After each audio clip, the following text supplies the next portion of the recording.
Right, managed to get this trim off here. I've got a dodgy parking sensor. I know it's this one because I've plugged in my diagnostic.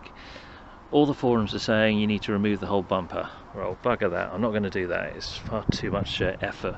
I've tried removing this grille. That was a piece of cake to remove. I'm thinking I can get in there and get behind it and push it out, but you can't because there's a protection bar there. You can't get to it from underneath, and you can't have any access in behind. This is a sealed channel that goes all the way along. However, as you can see, tape around here, very carefully using maybe a little pry tool. In this case I used a sort of cut down scraper, or a kitchen spatula would do it, and just very diligently get this in here and then just try and lever it.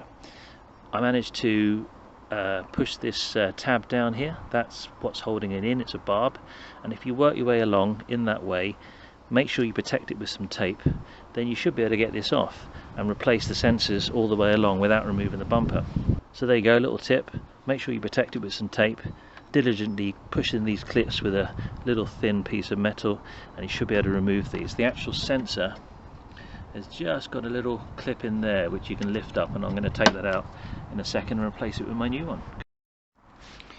Okay, so here's the sensor. Managed to get it out of its housing. It's just clipped in at the back there.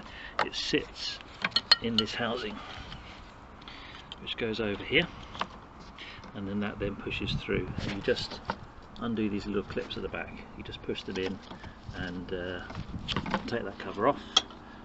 Here's my new one. It's a genuine one. I bought it used because I always find with things like this it's very crucial, an electrical side of things for Mercedes, to try and get like for like. So unplug this, plug this in, give it a test, and then we'll just put it back together again.